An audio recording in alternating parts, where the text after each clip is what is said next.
Okay, so this is our lecture on immunity and zoning in on HIV and AIDS.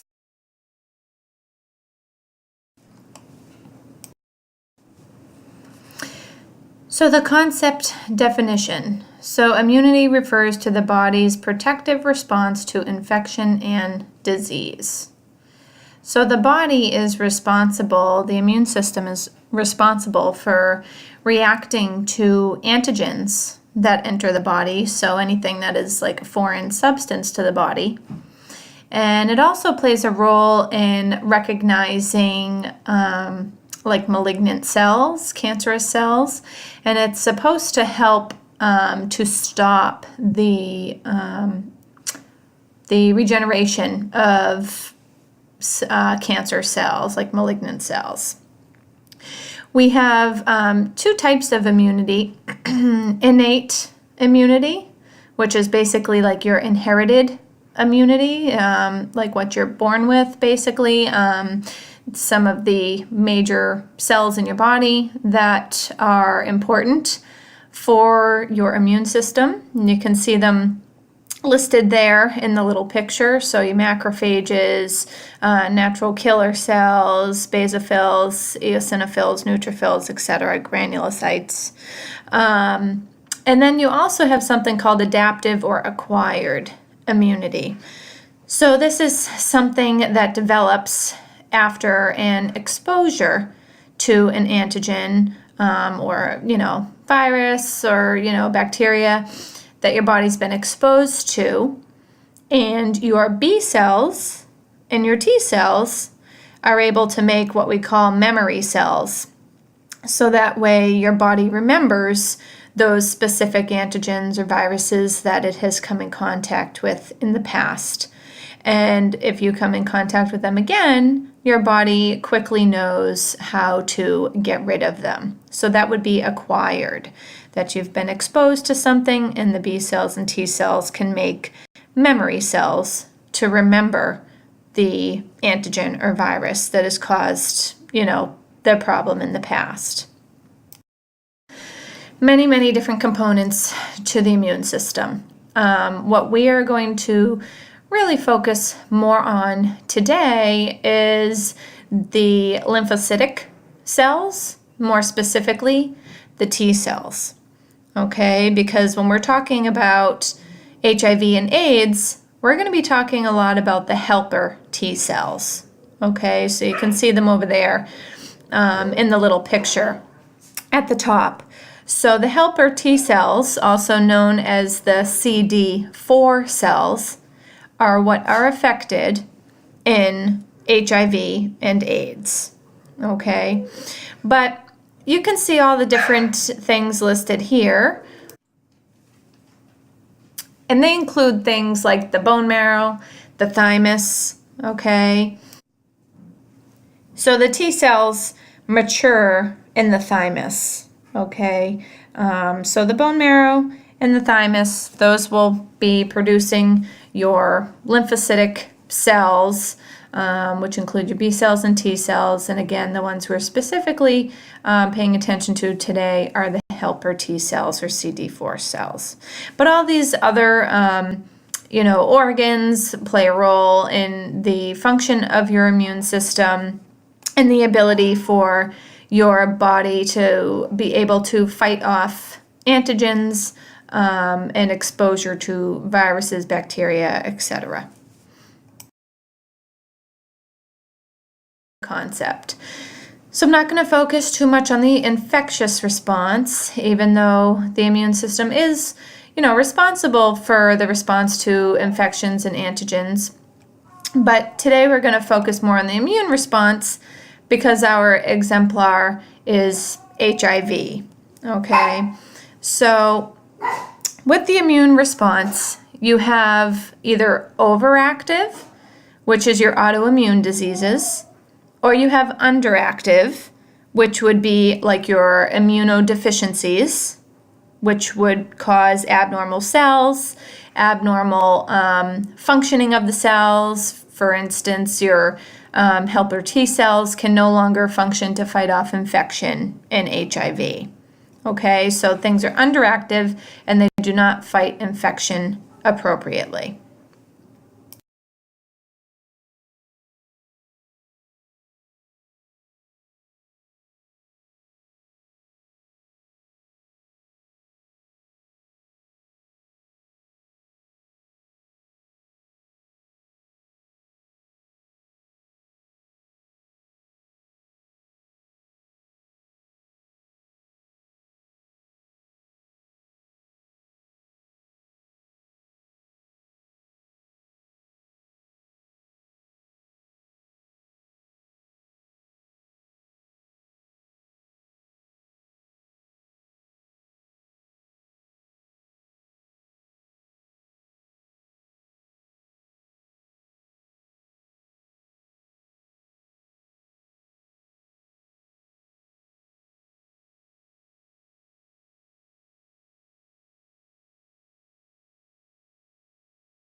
Prevalence of immune disease. It depends on the disease, but most oftentimes immune dysfunction is more common in women, and especially when it comes to autoimmune diseases, it is much more prevalent in women. It says here also estimated 40 to 50% of school children worldwide are sensitized to one or more allergens. Okay, so that means that they, are exposed to allergens and their body has like a hypersensitivity reaction or allergic reaction to certain allergens or foreign substances.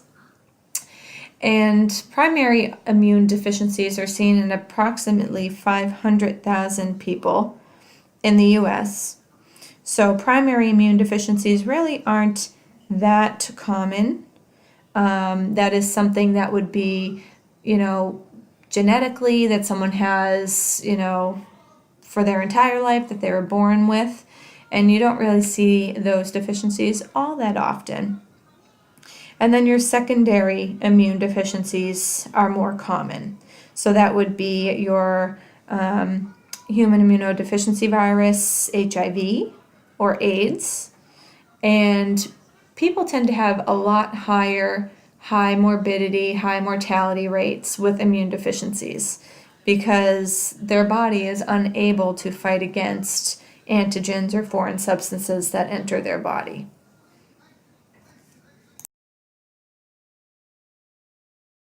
So alterations to immunity. So the immune system is very complex. It can either be like overactive, like I mentioned earlier on when talking about the concept, and that would be like your hyperresponsiveness. Okay, so hyperresponsiveness are certain reactions that occur within the body that sort of cause the immune system to sort of go crazy. So think of it like you can see here, type 1, the immediate hypersensitivity, that's your anaphylactic reaction.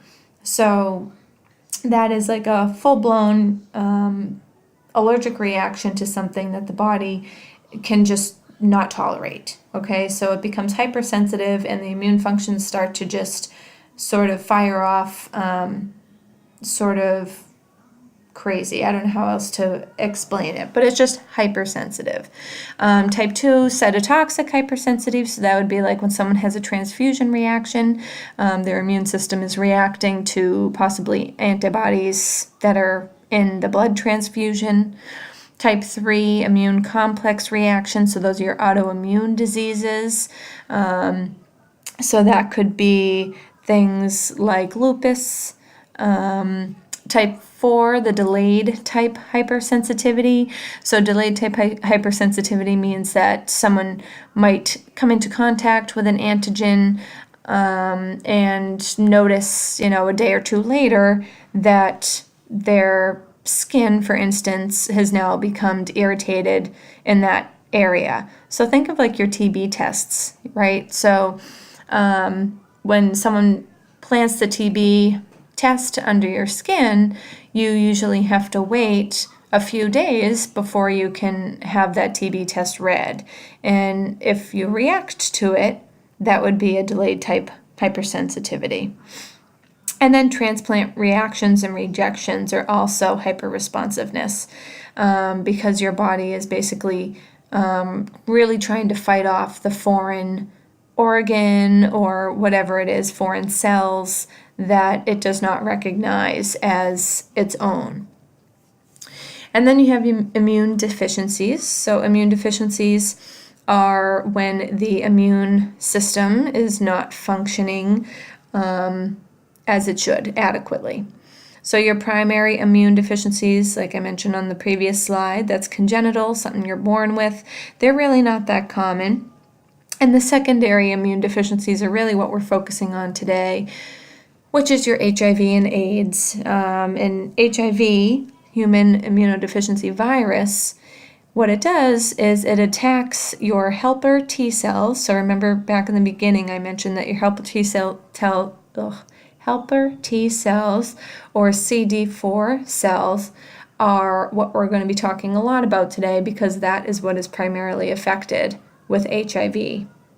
And when the helper cells are attacked, they end up with immune dysfunction. And over time, it becomes more severe and more severe to the point of possibly almost eliminating all of the helper T cells in the body, which would then be considered AIDS.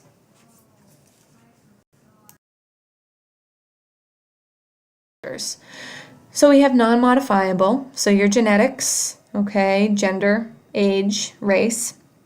Some of these things I already talked about.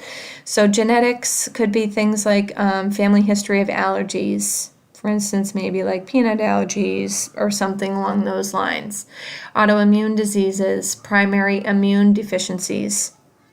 Gender, I already spoke of women being more at risk. It's more prevalent in women to have immune deficiency, immune system deficiencies, I should say, and autoimmune especially. Age. So, as I mentioned earlier, as you age, you're at higher risk for your immune function to decline, which would then put you at risk for more infections. And that immune decline over time can be related to everything sort of that you're exposed to in life. So that can be increased stress, whether it be, psychological or physical, chronic illness, that sort of thing. Environmental factors, transplant rejection also becomes much higher risk when you're over 55 years old. And remember, transplant rejection is a hypersensitive immune response. So that is just a change in your immune response over 55 years old that puts you at risk for hypersensitivity transplant rejection reaction. And your race. So it is found that African Americans are actually at higher risk for transplant rejections, autoimmune lupus, and scleroderma as well. So scleroderma is just like a hardening of the connective tissues in your skin, for those who might not have heard that before. Modifiable would be things that you can control in life. So what are you exposing yourself to? So nutrition. If people develop food allergies, that's an immune-mediated response, that your immune system is hyperactively reacting to different foods. Balanced nutrition is important for optimal immune function. And as you can see a little bit further down, malnutrition is going to put you at risk for altered immune function. Okay, so your weight is also another risk factor. So overweight, you tend to have increased adipose tissue, which would then mean that you have increased inflammatory and autoimmune responses. Stress, I've talked about, okay? Alcohol, drugs, cigarette use. So people who may be IV drug abusers, it's listed there as IVDA, are at higher risk for contracting human immunodeficiency virus. And then unprotected vaginal anal sex with multiple partners puts you at risk for things like HIV. Okay? So generally speaking, about immune function here. So you have active immunity, which is your immunizations and natural infection. So active immunity meaning that you are exposed to an antigen or foreign substance that your body has to fight and get rid of, and then your T cells and your B cells end up making memory cells and they store them away. And so that way in the future, if you come across that antigen again, your body sort of knows how to fight it off a little bit better. And then with natural or immunization and vaccinations, that is, obviously you're exposed to a weakened or possibly even a killed form of whichever disease the vaccination or immunization is for, and your body is able to recognize those antigens and again protect itself for future exposure. And then your passive immunity. So passive immunity is natural, meaning through maternal antibodies. So that can be transplacental, so through the placenta, or it could also mean through the breast milk as well. So with that, it's pretty straightforward that the mother's antibodies that she has in her system are sort of passed along to the fetus, whether it be transplacental or the newborn if the mother is breastfeeding, and that provides some protective component to the newborn. And then you have artificial, which are monoclonal antibodies or immunoglobulin administration.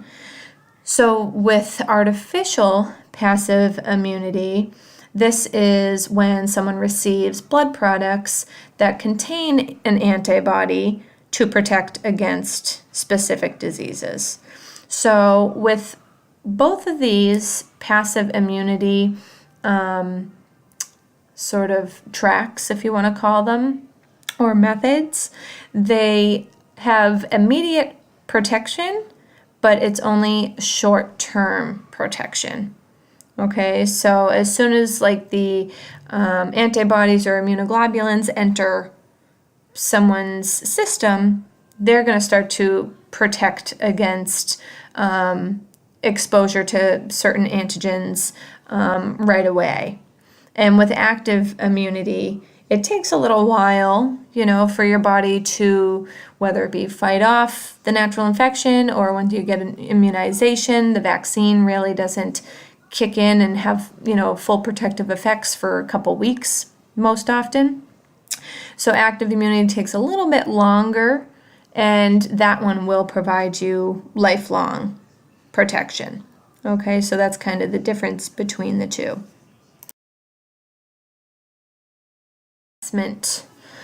So assessing people for immune dysfunction would include having to obtain a health history of their family, so genetics of immunodeficiencies or hypersensitivities. Also, if they have been immunized, their PPD, if they're up to date with it or had it recently. Past infections, recurrent infections, because looking at whether or not their body is able to fight off an infection is going to tell you whether or not there could be something going on with their immune system. If they keep getting recurrent infections, it's going to trigger you to think that something could be malfunctioning. Their body isn't able to protect itself adequately. Recent invasive procedures, allergies, stress levels, chronic conditions. So you're kind of assessing all of the risk factors for immune dysfunction. And then with your physical exam, just paying attention to their general appearance, their weight.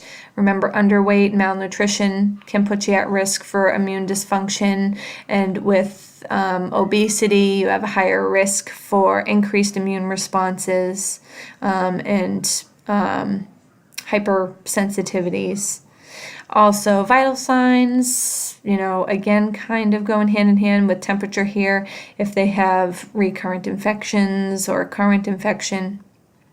Mucous membranes. So we will talk a little bit more about this with HIV, but like white patchy, lacy, white patchy plaques in their mouth could be indicative of immunodeficiencies because it is actually an opportunistic infection in AIDS. Okay, so that would be like candidiasis or fungal infection of the mouth. And the mucosa could also go all the way down your esophagus as well. Skin color. So when someone appears to be more pallor, they may be immunodeficient. Skin rashes and lesions. So Kaposi's sarcoma is sort of a classic skin lesion. It is a cancerous form of skin lesion for AIDS. All right, and we'll talk about that a little bit more later on. Inspecting and palpating nodes, because you want to know if there's any inflammation in the nodes. Inspect and palpate musculoskeletal system, like their joints, their range of motion. If they're fatigued or weak, it could be indicative of illness that's occurring, whether it be acute or chronic, and also immunodeficiencies. So diagnostic testing that can be done. So you can do enzyme immunoassay and enzyme-linked immunosorbent assays, or ELISA tests. And these tests are used to figure out if someone has HIV. So this is something that you should be familiar with, that it is a common test that will be done first to see if someone comes up positive for HIV. And if they do come up positive through the ELISA test, they then go on to test with the Western blot test. So the Western blot is like a secondary test to confirm that they do indeed have HIV. Okay, so ELISA tests are done first. Western blot is done afterwards to confirm the positive ELISA. Also, you can monitor someone's immunoglobulins, right? So that's talking about all those 5 antibodies that I had discussed earlier, with the IgG, your IgM, your IgA, IgD, and IgE. Okay, so you can measure immunoglobulins. Also, rapid HIV tests are sort of important to know, because they can be used in instances where you need to sort of find out if someone has HIV right away. So when would you want to use these tests? So maybe, someone comes into the emergency room sort of after a traumatic event such as rape, and you don't know if the person who had raped them was HIV positive. You could do a rapid HIV test to find out. Also, the homeless population. So if a homeless person were to come into the emergency room, you would, want to use rapid tests on them, because they are sort of at higher risk for not sticking around for answers, so they may not be as inclined to wait there for their results. So rapid HIV tests might be beneficial in the homeless population. And other instances too, if someone is pregnant and they're unsure if they have HIV, you would need to know that, in labor and delivery, and rapid HIV tests could be used in that patient population as well. Skin reactions, so that's pretty straightforward. That's like your TB tests. Complete blood count, complement, okay? But the biggest ones, especially for HIV and AIDS and everything, would be the ELISA tests, your Western blot test, and then your rapid HIV tests. So to start talking about HIV, or human immunodeficiency virus. So HIV is a retrovirus, meaning that it is on the RNA as opposed to the DNA in the body. Okay, so it's an infectious agent that originated in animals and spread to humans back in the 1950s. It destroys the body's ability to fight infection, and as I mentioned earlier, it sort of attacks or kills off the helper T cells. Okay, so those can also be called your CD4 cells, because they have the CD4 antigens on them. So they kill off the helper T cells, and the helper T cells are a huge role in the immune function and ability to fight infections, and for the body to fight any foreign substance or antigen that comes into, its body. So HIV can be latent, and it can also be active.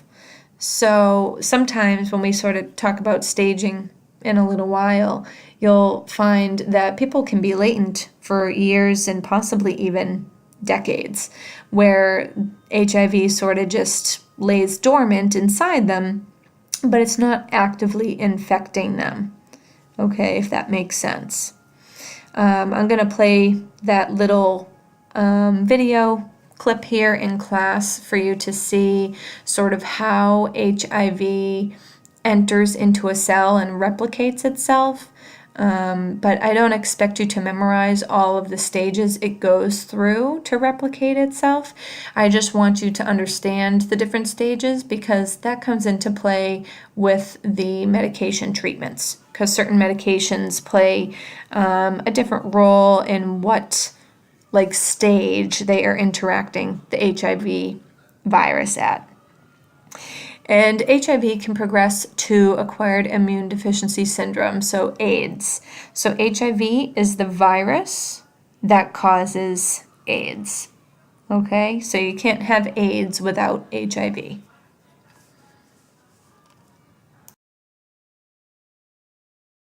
Staging. So there are 3 stages of HIV. And this slide would be important to know. Okay, so put yourself a little star or highlight, whatever you do, underline it.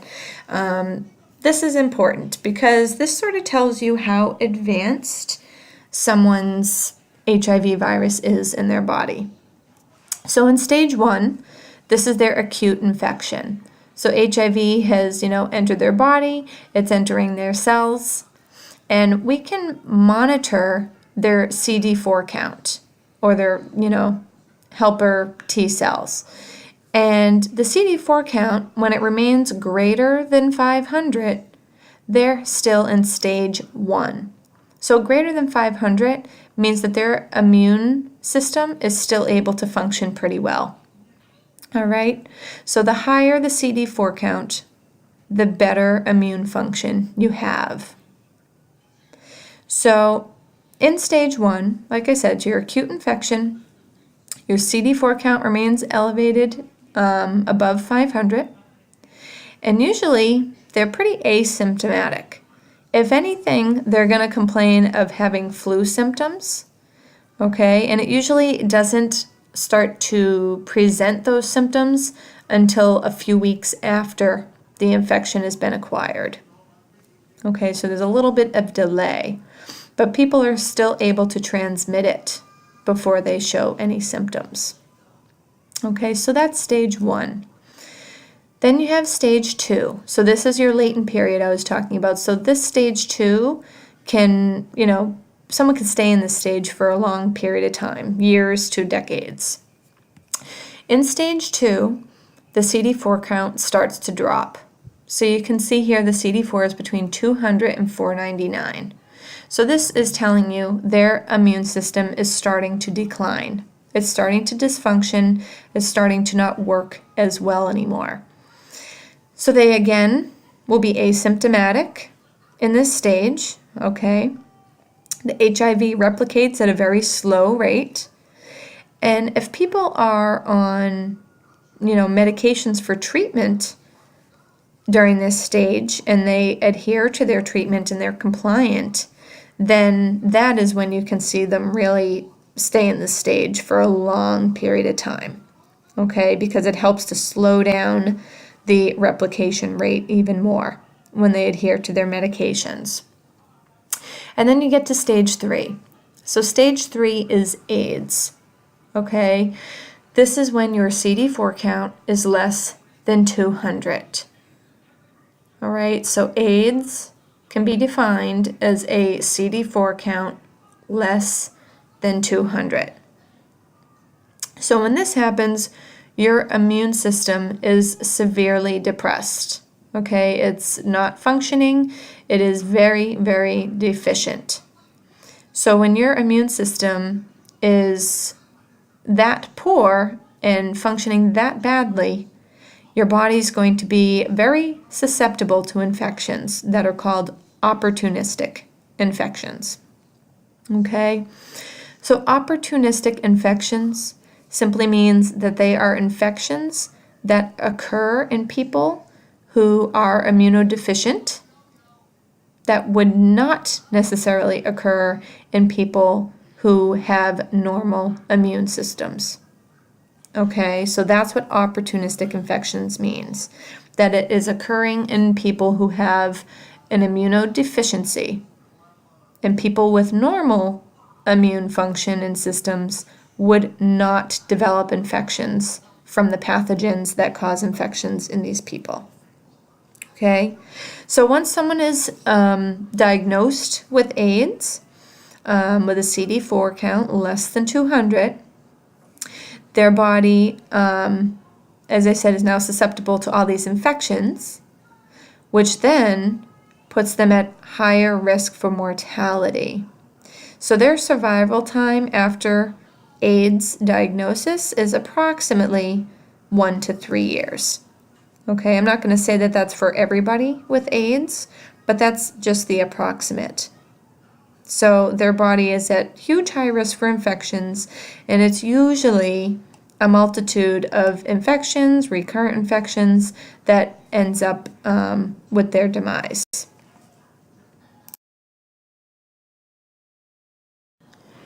So HIV risk factors for transmission. So a lot of it is all behavioral. Okay, I should probably say all of it is pretty much behavioral, except for, blood transfusions, I would have to say, isn't necessarily a behavior of someone. But for the most part, it's all in someone's behavior and what they choose to do. If they have risky behaviors, they're going to be at higher risk for HIV and transmission of HIV. So how is it transmitted? It's transmitted through contaminated body fluids. Okay, so that could be blood, okay, unprotected sexual contact. So highest risk is between men who have sex with men, who, whether they are gay, they're bisexual, or in certain groups, for instance, in prison populations, they are at the highest risk with unprotected sexual contact. And then IV drug abusers. So they're also at a high risk as well, and huge risk for transmission. The use of contaminated needles. So this can kind of be more prevalent in like your homeless population. So if, there is a homeless person who is an IV drug abuser and they only have one needle to abuse their drugs with, they're going to keep using that needle time and time again. And maybe they're friends with somebody who also uses IV drug abuse, and they share the needles. Well, if they share needles, that's going to transmit HIV from person to person.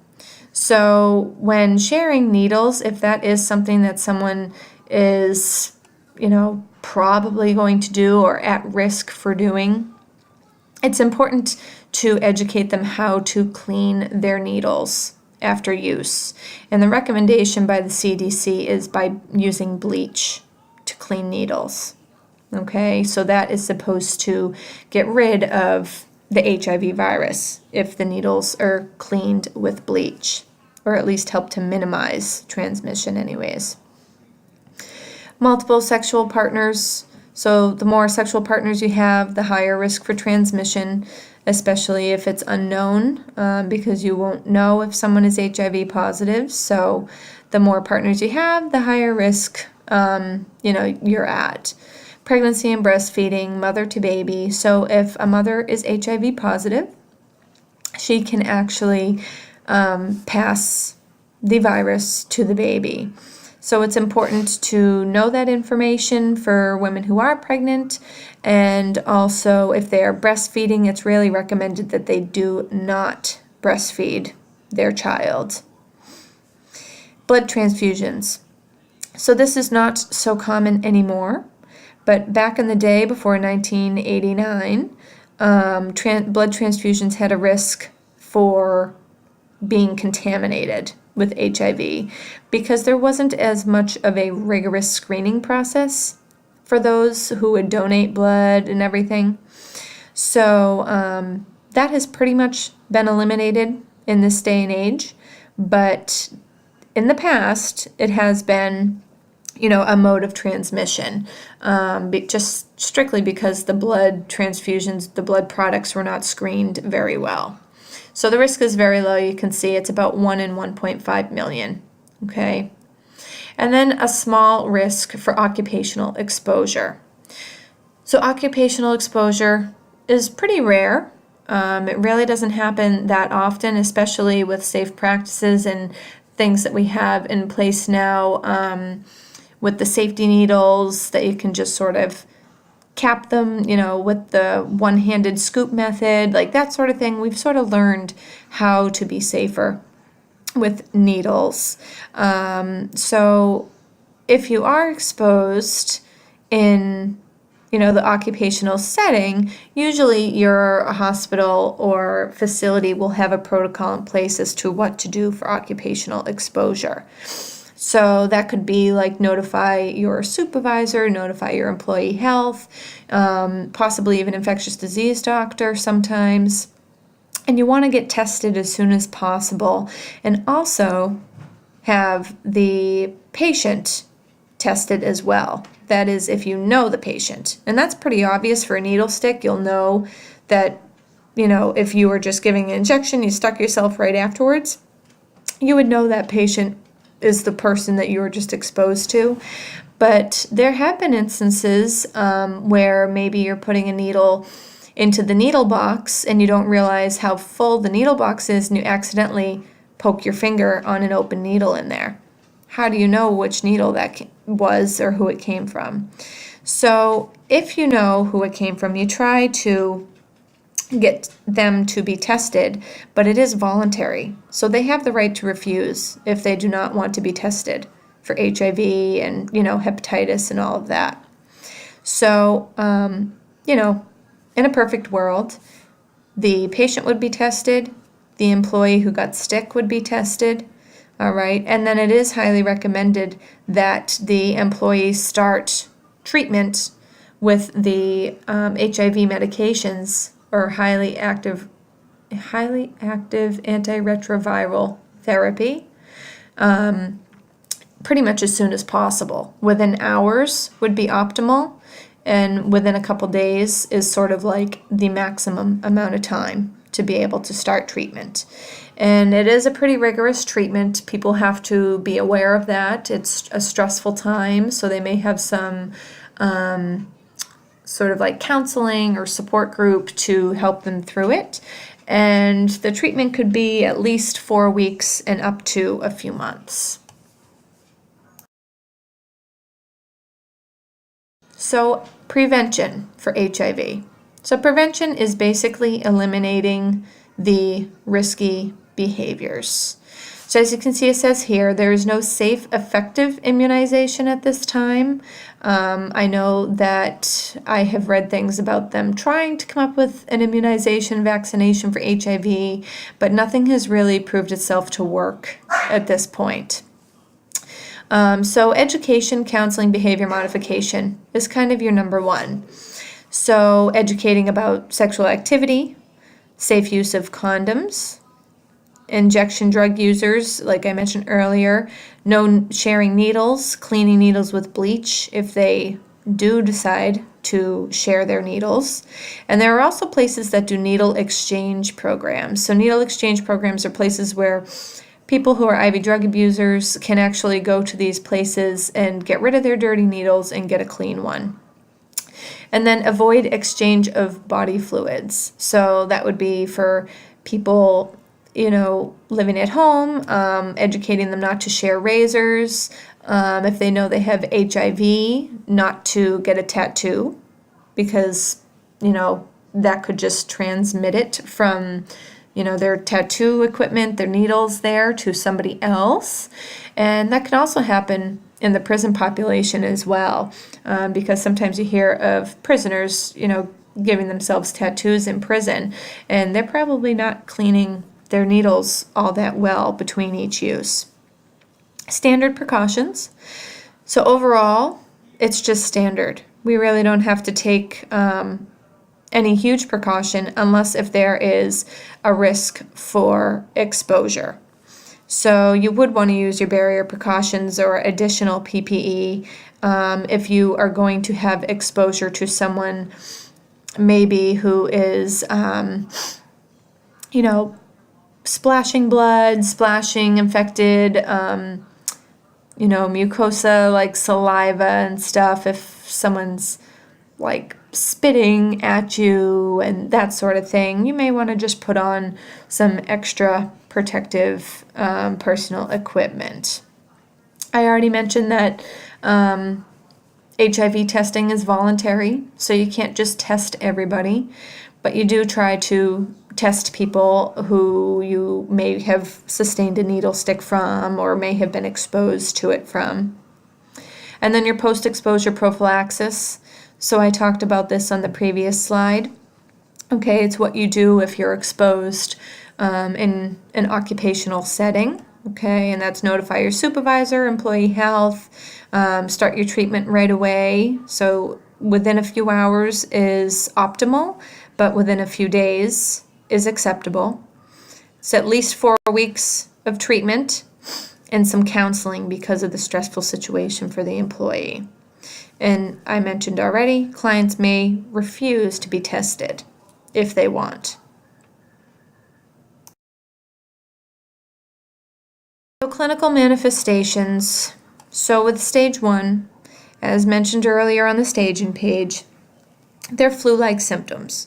So they may just have some fever, lymphadenopathy, pharyngitis, a rash, maybe some joint pains and aches, muscle aches, and their viral load is high. So their HIV viral load, so that's basically like how much of the virus is circulating in the system, because at this point it's replicating pretty fast. So their viral load is high, and their CD4 count is still in an okay range. So greater than 500 still means that their immune system is still able to function pretty well. And as I mentioned earlier, it is transmissional to others in this stage. Stage 2 can be asymptomatic again, lymphadenopathy possibly, will test positive for HIV antibodies, and the CD4 count is between 200 to 499. And then your stage 3, this is when someone is classified as AIDS, and their CD4 count is less than 200, meaning that their immune system is extremely deficient, and they're at very high risk for infections, more specifically, opportunistic infections. So some of the opportunistic infections that we see can be classified by system. So you can see I listed them here. Respiratory, so PCP, tuberculosis, Kaposi sarcoma can also invade the respiratory mucosa. Okay, even though I know it was listed under skin in one of the previous slides, that could be where it starts, but then it can invade multiple organ systems. Gastrointestinal, so Candida, that's your, thrush, that's those white, like lacy patches in your mouth, and it can go down your esophagus, can be really painful for people. CMV, so CMV is an infection of the GI tract, can also take over other systems, as you can see there, neurological, can spread to your, like up to your brain, etc. And that does have high mortality rates. Again, Kaposi sarcoma can affect your GI tract. Wasting syndrome.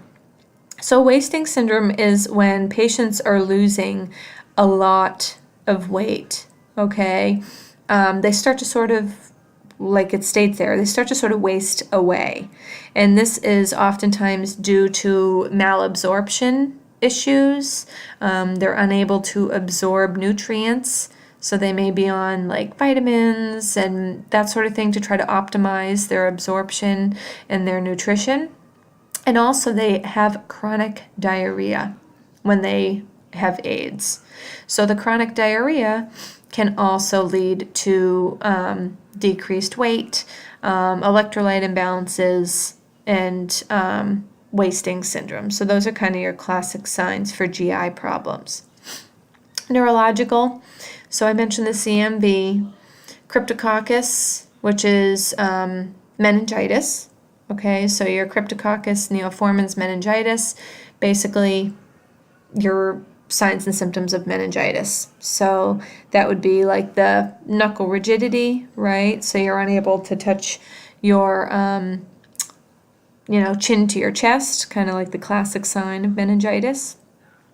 Also non-Hodgkin's lymphoma, herpes, and AIDS dementia. So AIDS dementia can also be considered HIV encephalopathy, and basically it's just that their mental status is declining, their memory becomes very impaired, and they start to become more high risk for safety issues. Okay, so safety would be a huge risk factor in patients who have AIDS dementia or HIV encephalopathy. And then skin, the classic sign is Kaposi sarcoma. So the Kaposi sarcoma on the skin look like purplish or brownish, sort of like raised lesions that appear on the skin. And sometimes if people don't know that they are HIV positive, maybe they have no idea that they have HIV, sometimes Kaposi sarcoma can be sort of like their first symptom that ends up happening. And at that point, they're already classified as AIDS, but they just didn't know it. But those can be painful for people, the Kaposi sarcoma lesions, but know that they can occur all over the body, and they are the like purplish, brownish, raised lesions on the skin. They can also get herpes simplex, shingles, okay? And psychosocial issues is just the fact of dealing with the fact that they're HIV positive and they have AIDS. Okay, so that can be really, really stressful for people. So they tend to have a lot of anxiety, depression, have issues with self-image. Okay, so it's important to monitor their, levels of anxiety and depression, make sure that they have, no suicidal tendencies or anything like that.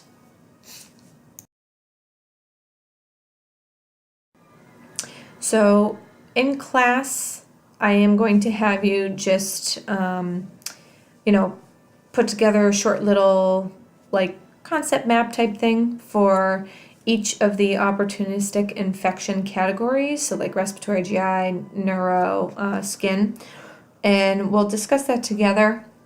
And after we've discussed it in class, something will be posted on the e-learning site for you. Okay?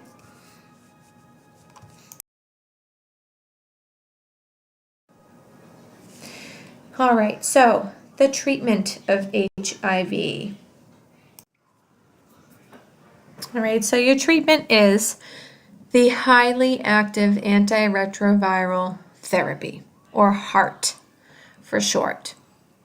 All right, so I know that it seems that there are a lot of them on this page, but these are the ones that I want you to know, and the adverse effects are something I also want you to know.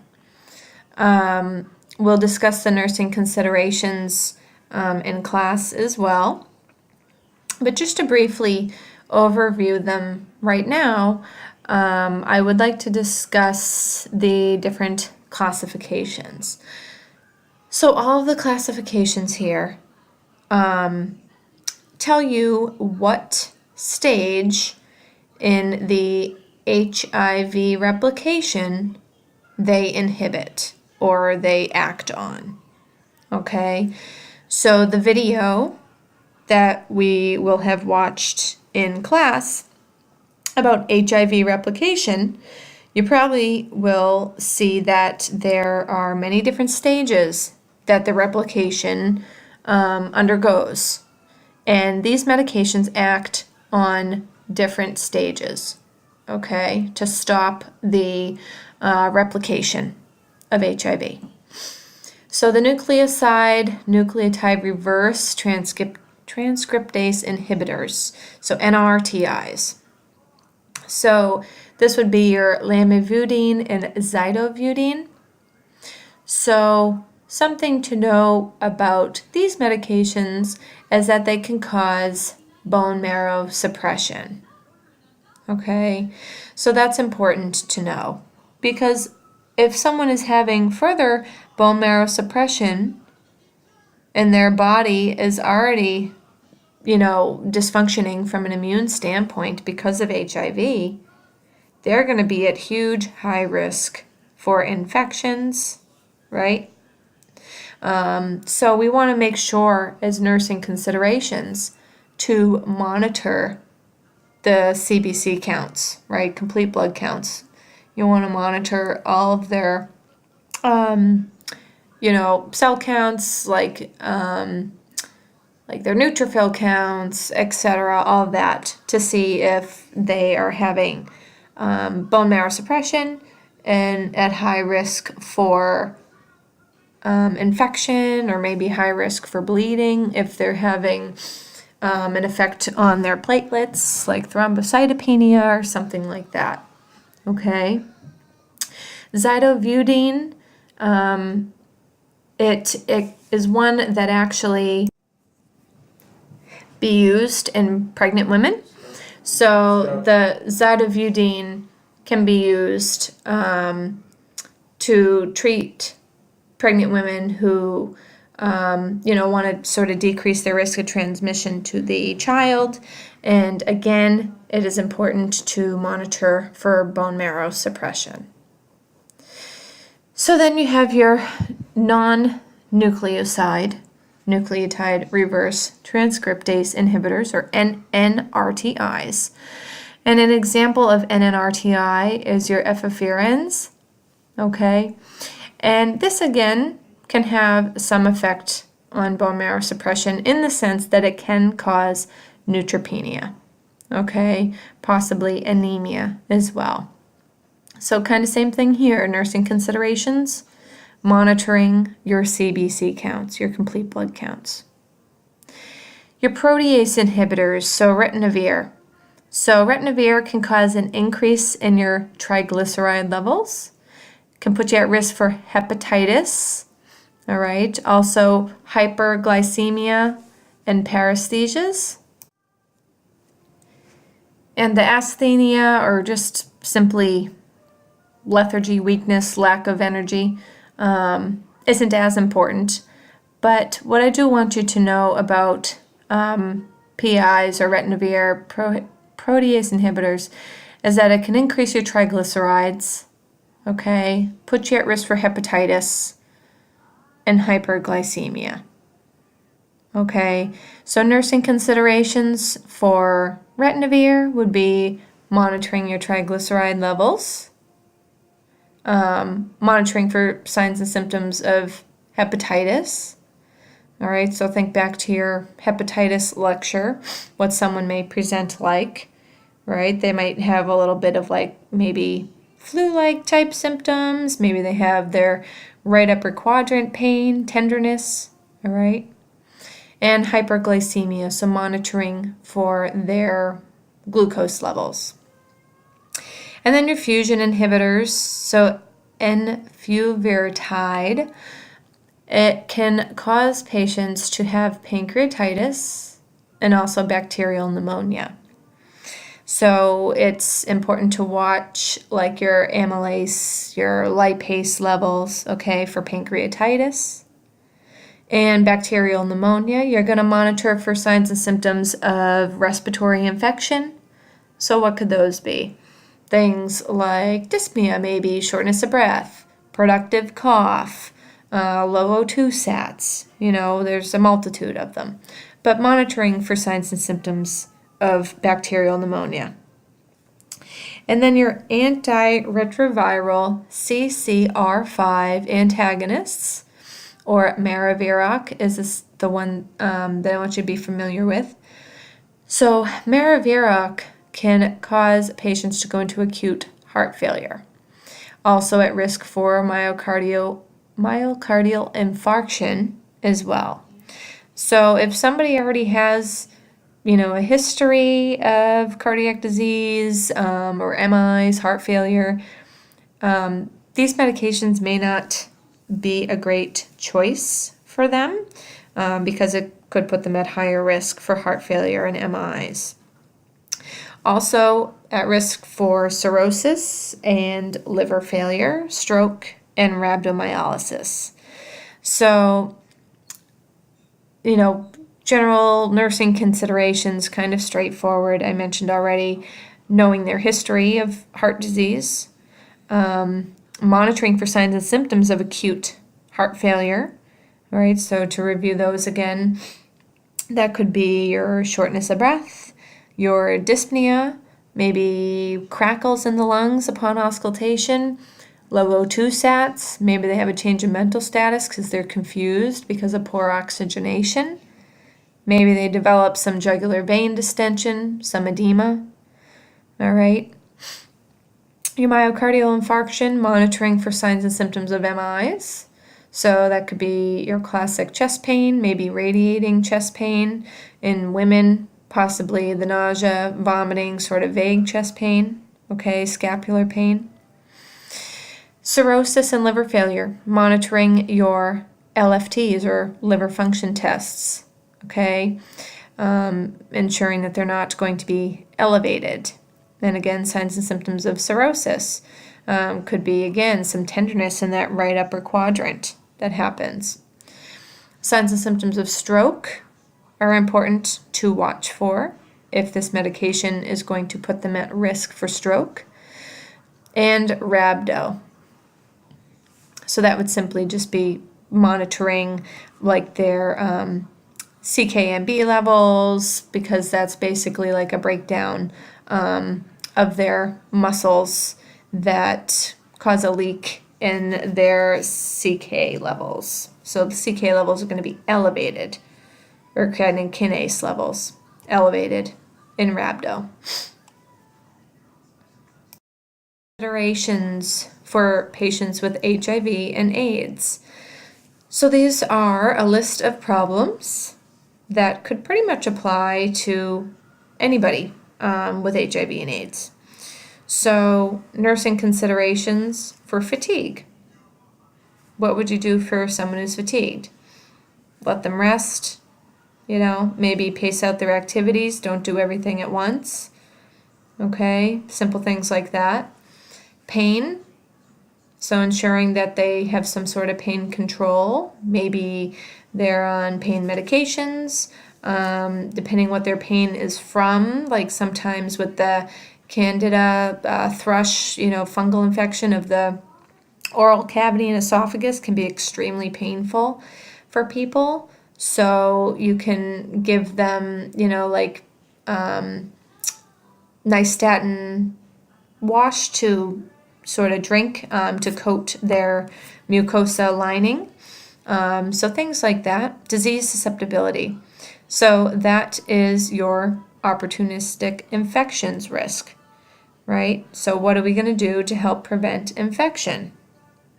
So we can educate clients and patients about their risk for infection when they are diagnosed with AIDS.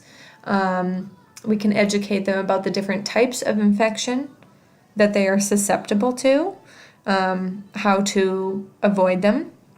Okay, disease susceptibility in terms of transmitting HIV is also a possibility could be put under here. So educating them about their risk of transmission to people around them. Respiratory distress, so again, kind of going back to your opportunistic infections, you can see that there is a respiratory category with like TB and the PCP. So what are you going to do for those patients? You're going to take care of their respiratory problem. So that could be their positioning. So semi-Fowlers, high Fowlers, it could be auscultating their lung sounds, maybe placing them on oxygen as ordered, things like that. Providing rest periods again. monitoring the respiratory rate. The list could go on. Anxiety and depression. So again, you want to make sure that they have some sort of support group, maybe go to counseling. Who's going to support them with this high stress diagnosis? What is their risk for suicide? Do they have suicidal thoughts? Do they have a plan to commit suicide? That's all important to assess when someone is depressed and have like chronic illnesses like HIV and AIDS. And then anorexia and diarrhea. So remember I talked a bit about wasting syndrome. So they tend to lose like greater than 10 pounds. So under nursing considerations, you could write things like monitor daily weights, trying to maybe encourage a well-balanced diet or taking like their multivitamins, ensuring that they are getting the best nutrients that they can. With diarrhea, monitoring their electrolytes would be important. Oftentimes if someone's having a lot of diarrhea, they're at risk for hypokalemia. So monitoring their electrolytes would be important. Even monitoring their skin.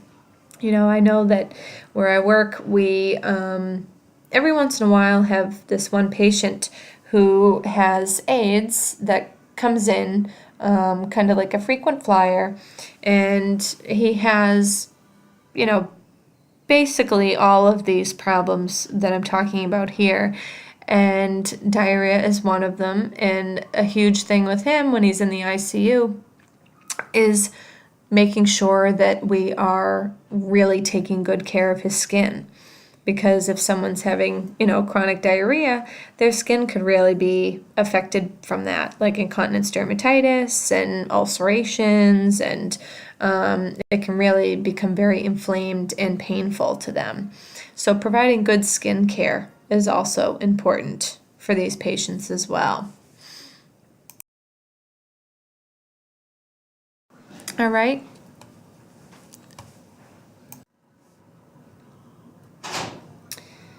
All right, so HIV recap.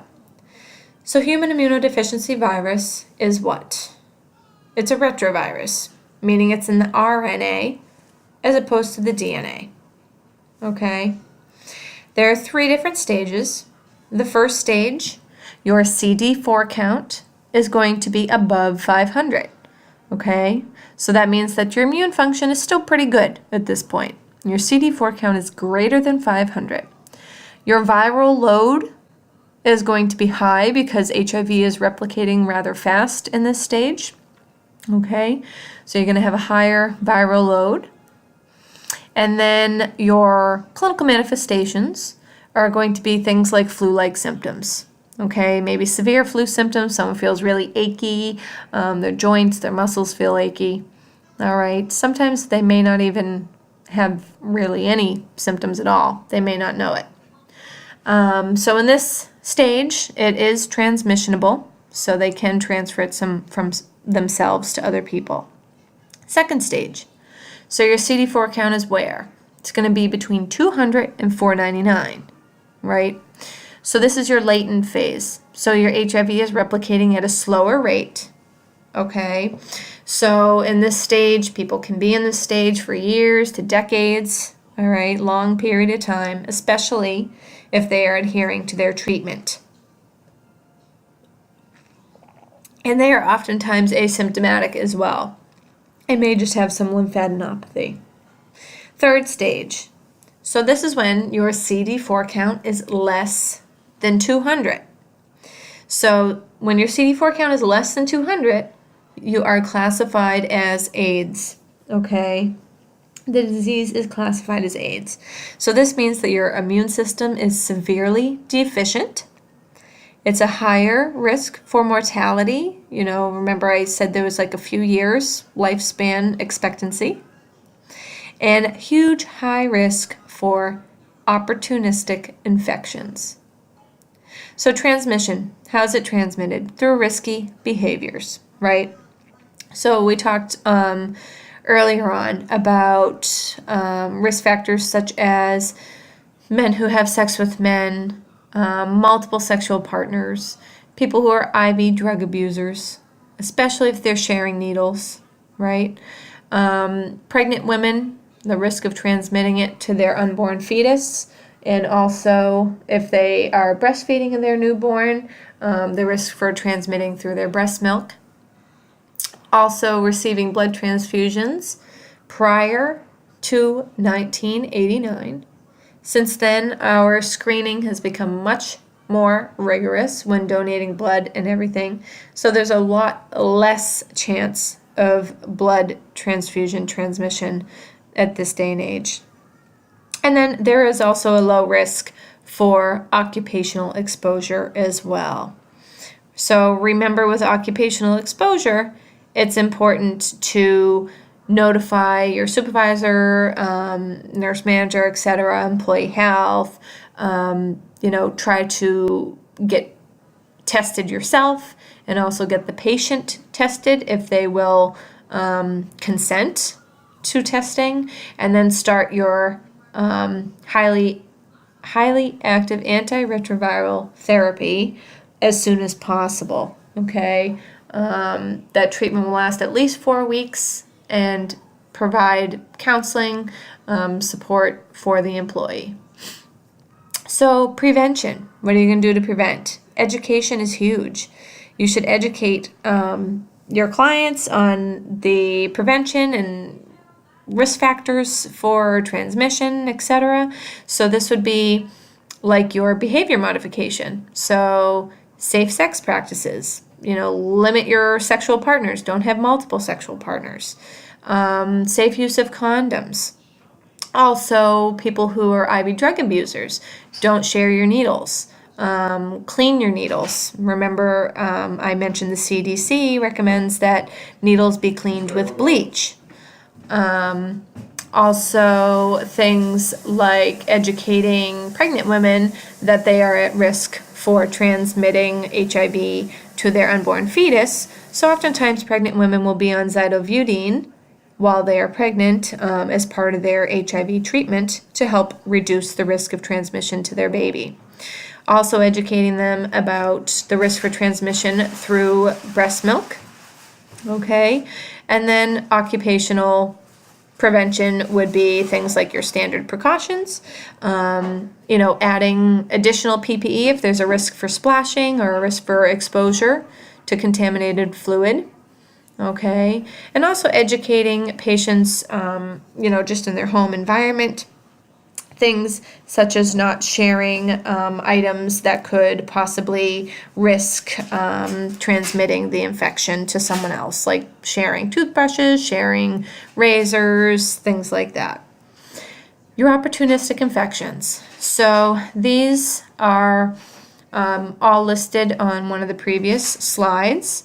Okay, so what I want you to mostly focus on is each system.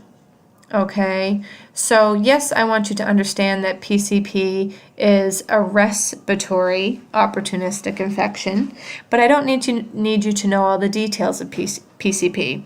But what you would want to know is, how would you care for a patient with PCP? Well, if it's affecting their respiratory system, you're going to be doing respiratory care. Okay.